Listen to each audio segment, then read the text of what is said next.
arahato sama sambuddhassa namo tassa bhagavato arahato sama sambuddhassa namo tassa bhagavato arahato sama sambuddhassa.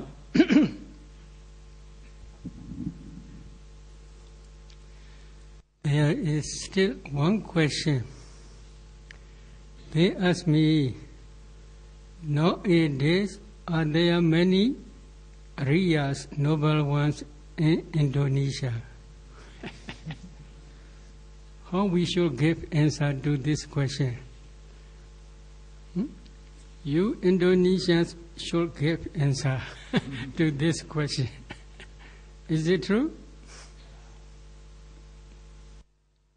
Jadi masih ada satu pertanyaan, yaitu apakah ada orang suci atau Arya yang di Indonesia saat ini? Jadi seharusnya kalian yang memberikan jawabannya, bukan saya.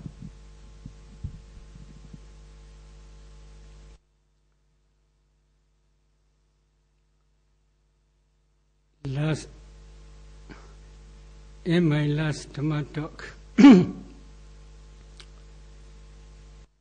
unconsciously, I gave one answer. Wrong answer is Sri Lanka under the Sona Bhumi.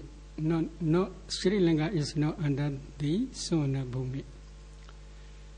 Sona Bhumi is maybe possible way is Burma, Thailand, Laos, Cambodia, maybe Vietnam, then Malaysia, Singapore, Indonesia.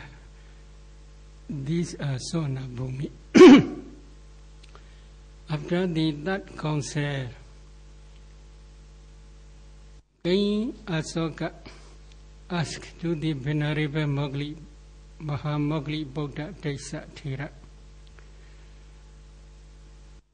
to send sanghas to work missionary, to do missionary works. Venerable Mahamogli Buddha Desa Thera is the head of that council. After the third council, Venerable Mahamogli Buddha Desa Thera, according to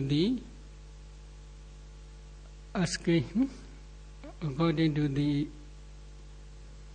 requesting of King Asoka, he sent 9 groups of bhikkhus. Among 9 groups, one group is Venerable Sona and Venerable Udra. They lead this group. This group spread the Dhamma throughout Southeast Asia. Venerable Mahaminda and his group, one group. Venerable Mahaminda is the King Asoka's son. He was also Arhat. He is as a leader. He is one group headed by the Venerable Mahinda. Mahamahinda went to Sri Lanka to promote Buddha Sasana. In the same way, Sanghamedha is the daughter of King Asoka. She is also Arhat. The one Bhikkhuni group headed by Sanghamedha also visited to Sri Lanka to form Bhikkhuni Sangha. However, in our Southeast Asia Sona Bhumi, there is no Bhikkhuni, Theravada Bhikkhuni, who formed the Theravada Bhikkhuni Sangha in Southeast Asia. This is a sorrowful thing. Why? I don't know.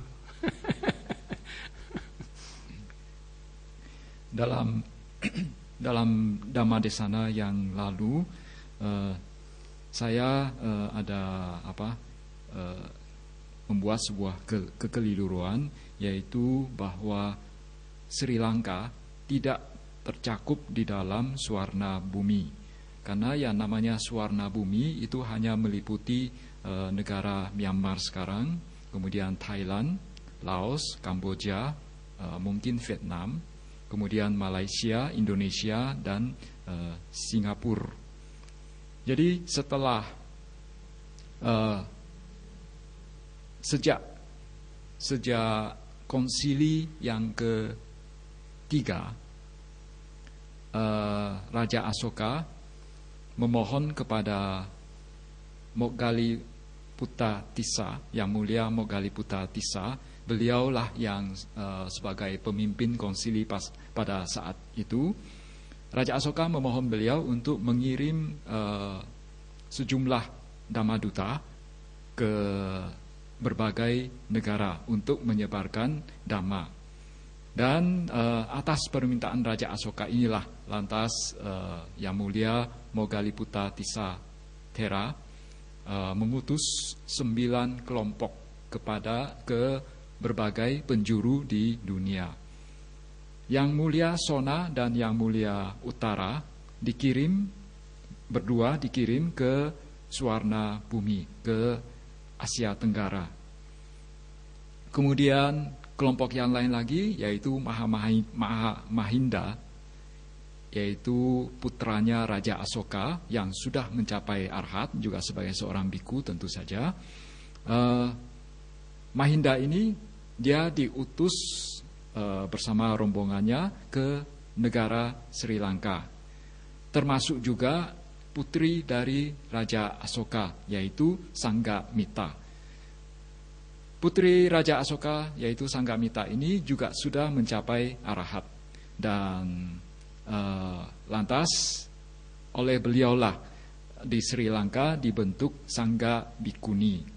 Cuma sayangnya pada saat itu di Asia Tenggara, pada rombongan yang mulia Sona dan Uttara tidak diutus bhikkhuni, sehingga di Asia Tenggara tidak ada Sangga Bhikkhuni. Ini memang sungguh menyedihkan.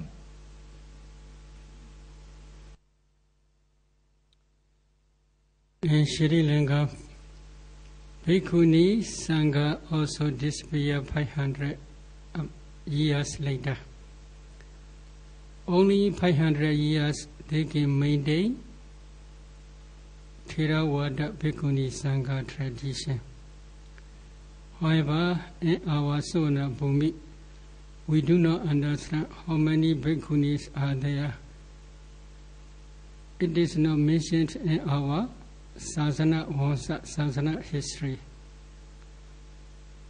I think in Swarna Bhumi, many women have attachment a lot to their sons and daughters and their husband.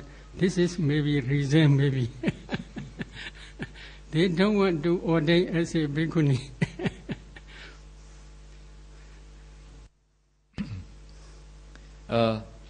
Sangga Bhikkhuni di Sri Lanka hanya bertahan selama 500 tahun. Jadi setelah 500 tahun itu pun lenyap. Di Asia Tenggara, dari berbagai kitab yang ada, tidak disebutkan ada berapa sebetulnya bhikkhuni yang ada. Jadi kita tidak tahu persisnya bagaimana. Mungkin mengapa di Asia Tenggara tidak ada bhikkhuni, mungkin karena wanita di Asia Tenggara terlalu melekat pada putra-putri mereka. Mungkin itu salah satu sebabnya. If Indonesians wants to see many real noble ones in Indonesia, then you must try to become noble ones first. It is better. Jadi kalau kalian ingin melihat adanya Arya di Indonesia, adanya orang suci di Indonesia, yang pertama-tama harus dilakukan adalah kalian sendiri yang berupaya keras untuk mencapai kesucian tersebut.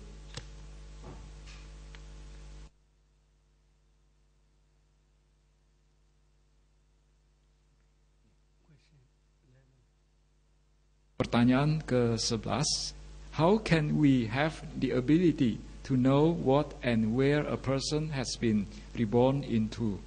Bagaimana kita bisa mempunyai kemampuan untuk mengetahui apa dan di mana seorang telah dilahirkan kembali.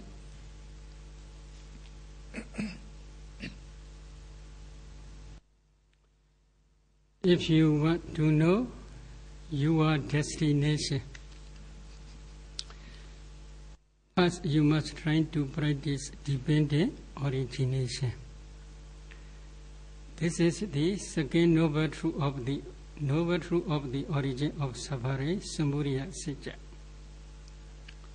If you want to understand the dependent origination by your own direct knowledge, first you must try to discern ultimate materiality and ultimate mentality, both internally and externally. These ultimate materiality and ultimate mentality are the noble truth of the suffering, dukkha sitya. If you had penetrated the noble truth of suffering, dukkha sitya, by your direct knowledge, then you can proceed to practice or to understand dependent origination by your own direct knowledge.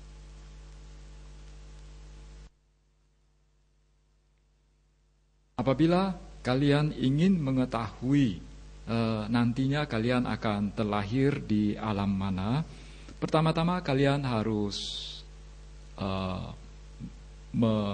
memiliki pengetahuan langsung terhadap Paticca Samuppada. Paticca Samuppada itu adalah kebenaran kedua dari 4 kebenaran Arya. Dan untuk bisa memahami Paticca Samuppada, sebelumnya kalian sudah harus mampu untuk melihat fenomena batin dan fenomena materi, baik secara internal maupun secara eksternal. Maksudnya baik pada diri kalian sendiri maupun melihat orang lain atau makhluk yang lain. Jadi kalian mampu melihat fenomena materi dan fenomena batin untuk diri kalian sendiri maupun untuk makhluk yang lain. Nah, kemampuan melihat nama rupa atau fenomena batin dan materi baik secara internal maupun eksternal ini merupakan kebenaran Arya yang pertama, yaitu dukkha satya atau kebenaran tentang dukkha. Jadi kebenaran yang pertama ini kalian harus mengetahui, harus melihatnya dengan pengetahuan langsung dari kalian sendiri. Kemudian setelah itu baru maju ke melihat ke Paticca Samuppada, dan itu pun harus kalian lakukan dengan pengetahuan langsung dari kalian sendiri.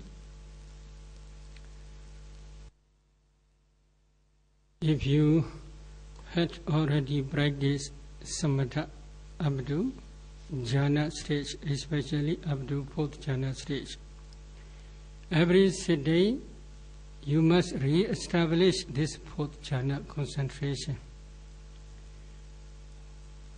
When the 4th jhana concentration produces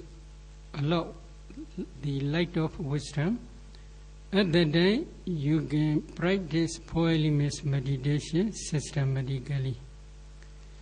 If you practice four elements meditation systematically, you can see your body is composed of subatomic small particles called kalabas.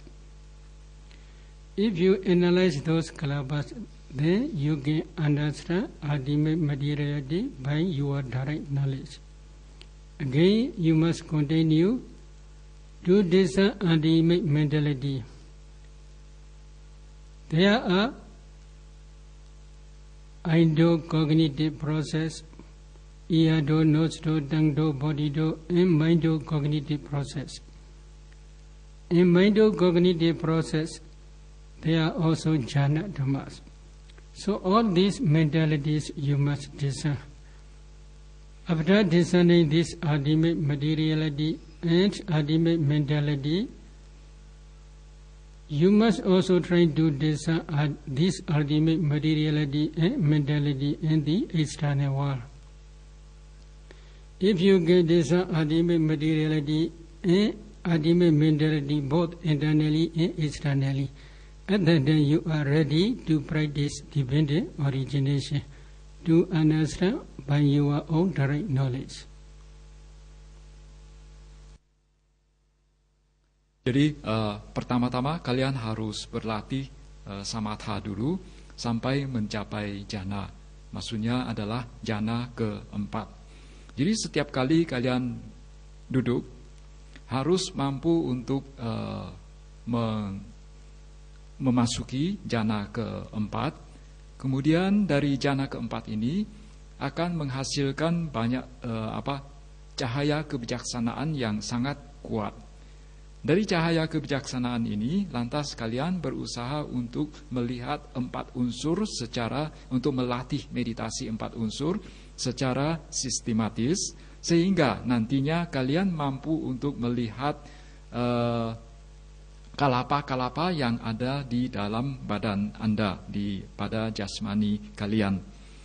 Dari melihat kalapa-kalapa ini, lantas kalian akan melihat fenomena materi yang paling hakiki. Kemudian dari melihat paramatha rupa ini atau fenomena materi yang paling hakiki ini, kalian melanjutkan lagi ke melihat fenomena batin yang paling hakiki. Dari sini kalian maju lagi ke melihat proses kesadaran yang terjadi di keenam indria. Jadi satu-satu kalian melihat proses kesadaran yang terjadi pada pintu mata, pintu indria mata, kemudian ke indria-indria lainnya. Kemudian dari sini kalian akan melihat adanya jhana dhamma. Kemudian setelah itu kalian melihat fenomena batin dan materi yang terjadi, yang ada di luar diri kalian. Maksudnya melihat fenomena materi dan batin yang ada pada makhluk yang lainnya. Nah, setelah menguasai ini baik secara internal maupun eksternal, maksudnya kalian mampu melihat fenomena batin dan fenomena materi pada diri kalian maupun pada makhluk yang lainnya, barulah kalian lanjut ke pemahaman atau pengamatan terhadap atau penglihatan terhadap paticca samuppada melalui pengetahuan langsung kalian.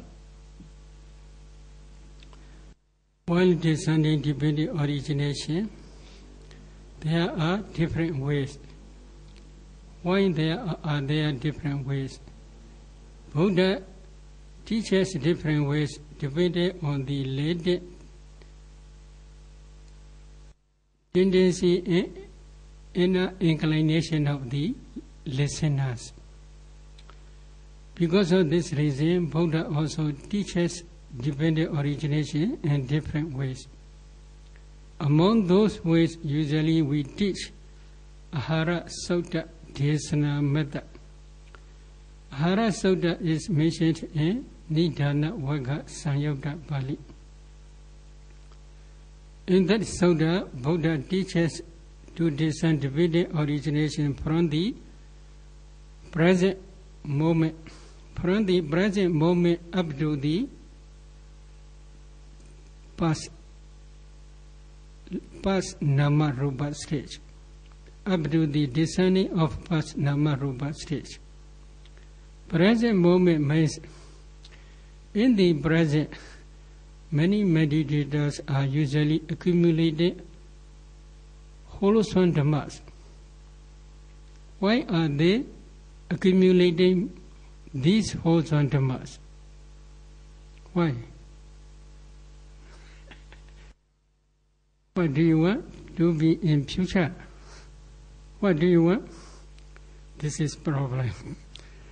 If you want to be man or a woman in future, this is also we call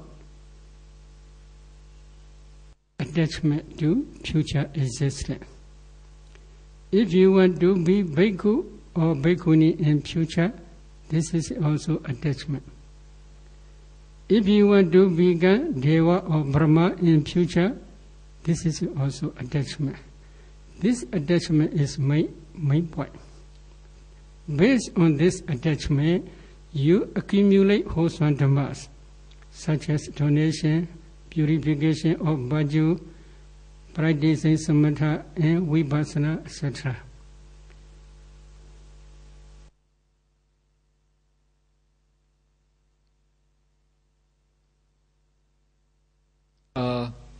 Pelatihan Paticca Samuppada ini mempunyai beberapa cara. Mengapa bisa sampai ada beberapa cara? Karena Sang Buddha mengajarkan Paticca Samuppada berdasarkan kecondongan manusia, kecondongan para pendengarnya. Jadi karena ada perbedaan kecondongan dari masing-masing pribadi, sehingga Sang Buddha mengajarkan cara yang berbeda-beda pula. Apa yang diajarkan oleh Sang Buddha tentang Paticca Samuppada, yang paling umum adalah yang didapati di dalam Ahara Sutta Desana Magga. Ini merupakan salah satu bab, ada di dalam salah satu bab dari Samyutta Nikaya. Di dalam ajaran tersebut, di dalam sutta ini dijelaskan bahwa pertama-tama dilihat dulu apa yang terjadi pada saat ini, apa yang terjadi pada kelahiran ini. Kemudian baru menengok ke nama rupa di masa lampau, maksudnya kelahiran lampau. Kemudian pada saat kita menengok apa yang terjadi saat ini cukup banyak kusala kama yang dilakukan. Banyak yang menginginkan.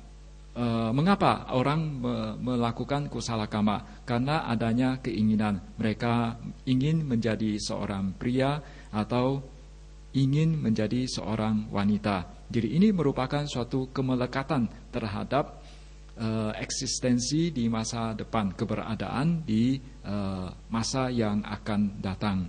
Ada juga yang ingin menjadi biku atau bikuni. Ini pun merupakan suatu kemelekatan terhadap eksistensi atau keberadaan di masa yang akan datang. Ada yang ingin menjadi dewa, ada yang ingin menjadi Brahma, dan ini pun merupakan suatu kemelekatan terhadap keberadaan di masa yang akan datang. Jadi karena adanya kemelekatan inilah seseorang melakukan kusala kama, mengumpulkan berbagai perbuatan baik, misalnya melalui berderma, dana, menjalankan sila, dan juga berlatih meditasi. To understand dependent origination, I would like to explain with few examples. In Dainogaspa Buddha, there is one bhikkhu called Sahaga. He practiced samatha and vipassana diligently, and he became Anagami Noradana. For Anagamis, 8 attainments, 8 types of jhanas are very easy. However, he specialized first jhana only. Why? He want to be reborn in first jhana, play as a Mahabrahma. In this case, I want to explain Avijjadana Upadana Sankhara Kama.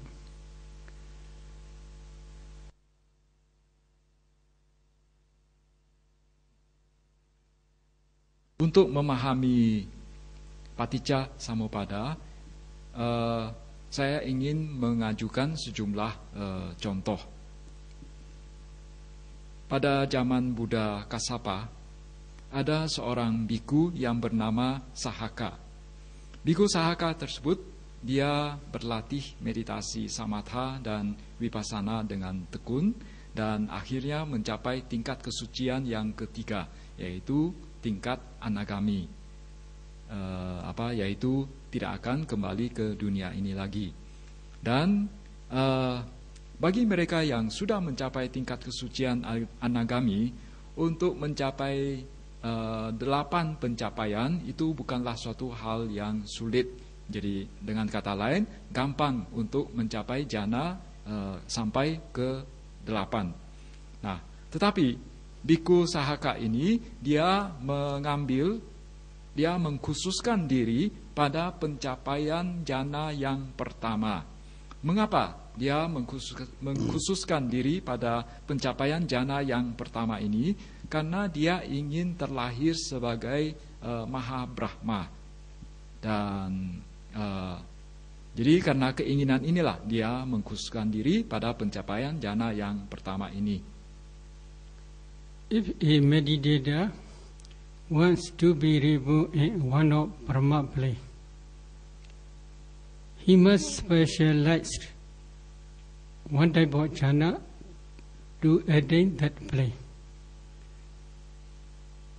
In this case, Sahambati, Sahaka Bhikkhu, although he already attained 8 types of jhana, he specialized only for jhana because he wants to be reborn as a Mahabrahma in first jhana place.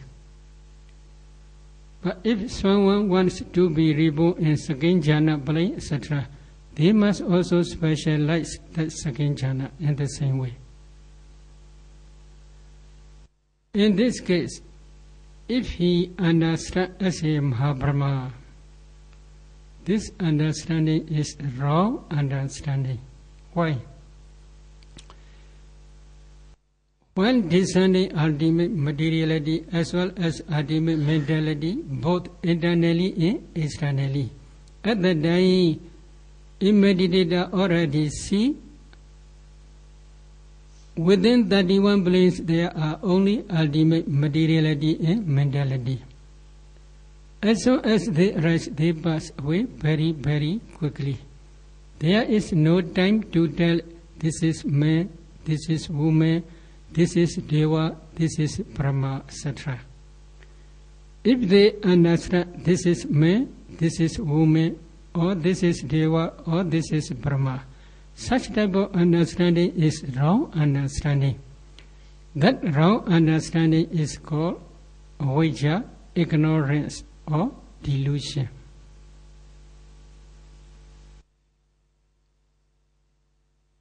Jadi apabila seseorang ingin terlahir di Mahabrahma, jadi pertama-tama dia harus mengkhususkan diri pada pencapaian jana yang pertama. Demikian pula apabila seseorang ingin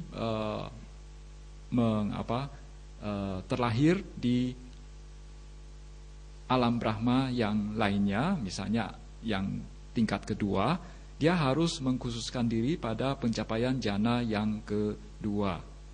Nah, bagi mereka yang sudah mampu melihat fenomena batin dan fenomena materi, baik secara internal maupun eksternal, mereka sesungguhnya pada saat melihat fenomena-fenomena demikian, sudah tidak mempunyai waktu lagi untuk menceritakan, untuk mengatakan bahwa ini adalah pria, ini adalah wanita, ini adalah dewa, ini adalah Brahma.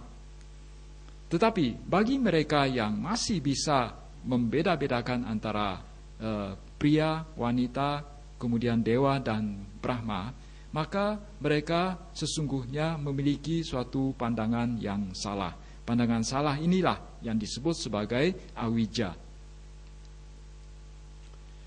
Attachment to the Mahabrahma life is dana craving.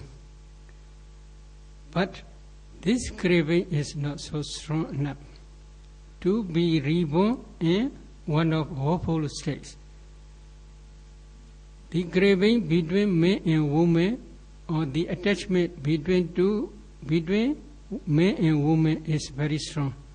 That attachment can produce to be reborn in one of woeful states after death. But now attachment to the Brahma life is very weak. However, without this attachment, his jhana karma cannot produce any new existence. Because of this reason, this attachment is just only for supporting cause for his jhana karma to produce to be reborn in Mahabrahma plane only.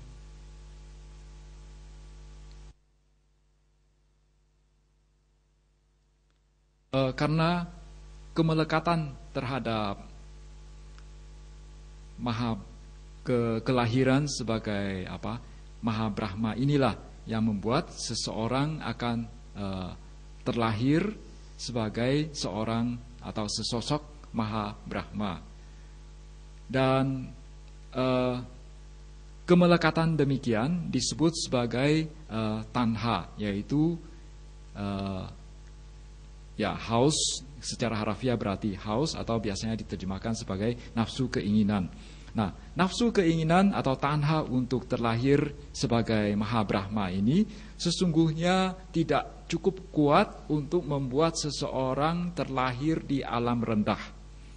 Tetapi apabila kemelekatan terhadap kemelekatan untuk dilahirkan sebagai pria dan wanita itu cukup kuat untuk membuat seseorang terlahir di salah satu dari alam yang rendah. Tetapi sebaliknya, kemelekatan terhadap Mahabrahma ini tidak cukup kuat untuk membuat seseorang akan terlahir di alam apaya atau alam yang rendah. Bagi mereka yang tidak memiliki kemelekatan yang begitu kuat, maka ini kemelekatan yang tidak begitu kuat terhadap kelahiran sebagai Mahabrahma ini, mereka ini dengan sebab inilah yang membuat mereka terlahir sebagai Mahabrahma. Jadi kemelekatan yang tidak begitu kuat ini yang membuat mereka terlahir sebagai Mahabrahma. I will repeat again. Number one, avijja, ignorance. Wrong understanding there is as a Mahabrahma. Wrong understanding as a Mahabrahma. Number two is tanha, craving. Attachment to the Mahabrahma's life or Mahabrahma's existence. Number three is upadana, clinging.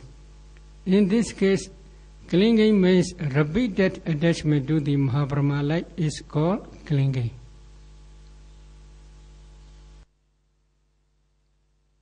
Jadi saya akan mengulangi. Yang pertama adalah awija atau ketidaktahuan. Awija ini merupakan suatu pemahaman yang salah terhadap eksistensi sebagai Mahabrahma ini. Pemahaman yang salah terhadap Mahabrahma. Kemudian yang kedua adalah tanha. Tanha merupakan kemelekatan terhadap kehidupan sebagai sesosok Mahabrahma. Kemudian yang ketiga adalah upadana. Upadana ini merupakan kemelekatan yang berulang-ulang dari kemelekatan yang berulang-ulang terhadap kehidupan sebagai seorang Mahabrahma.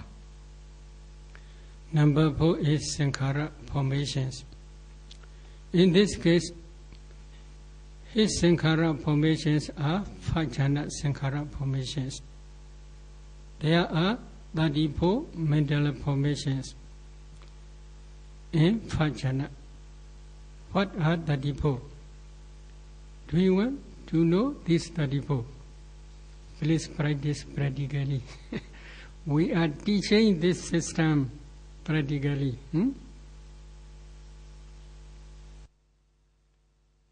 Yang keempat adalah sangkara atau suatu keberadaan atau bentukan-bentukan yang bersyarat, yang keberadaannya bersyarat.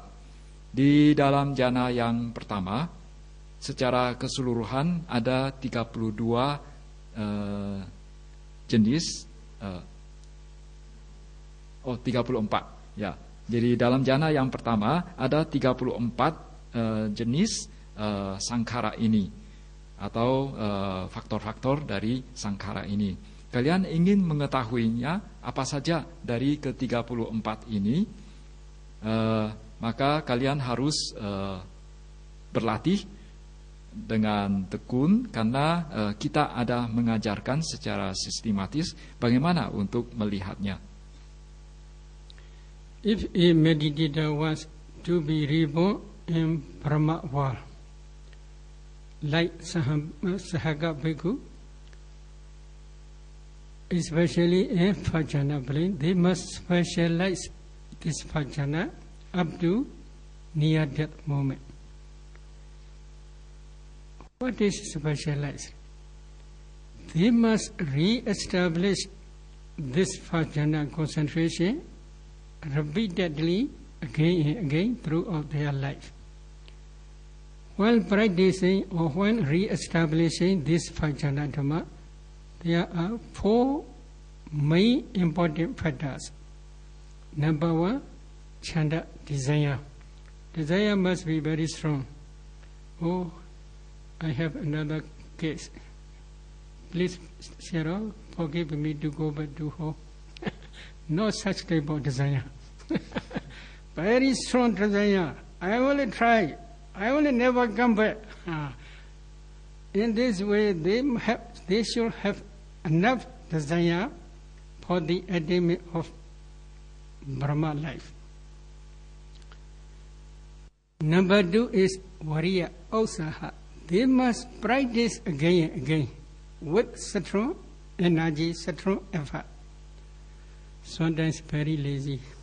Oh, this session cannot sit well. Many wandering minds. Such type of effort is impossible. Check that. Their mind must be very strong for the attainment of that Mahabrahma life. And then Vimansa, Pinya, wisdom, faculty, penetratively knowing the Vajjana object as well as Vajjana Dhammas. So these 4 are called 80 Bhadas, 4 accomplishments, 4 instruments or 4 main causes to maintain this jhana concentration. This jhana means for Sahaga Vajjana. So with this 4 accomplishment, if he practice this Vajjana again and again,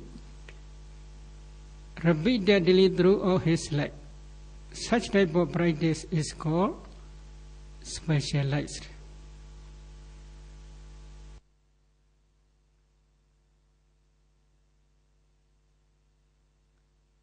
Jadi apabila seseorang ingin terlahir sebagai sesosok Brahma, sebagaimana yang diinginkan oleh Bhikkhu Sahaka ini, maka orang tersebut pertama-tama dia harus mencapai jana. Dia harus mempertahankan jana yang pertama ini sampai saat-saat menjelang kematian. Jadi dia harus mengkhususkan diri dalam pencapaian jana yang pertama ini. Apa yang dimaksudkan dengan mengkhususkan diri? Maksudnya adalah dia harus memasuki jana pertama tersebut berulang-ulang selama hidupnya. Nah, setelah itu, jadi dalam usahanya ini dia harus memiliki 4 hal. Yang pertama adalah canda. Canda adalah keinginan. Keinginan untuk dalam hal ini keinginan untuk mencapai alam Maha Brahma. Di sini ada sejumlah yogi. Mereka acap kali mengatakan, Bante, saya ada urusan, saya mau pulang sebentar. Nah, ini menunjukkan bahwa canda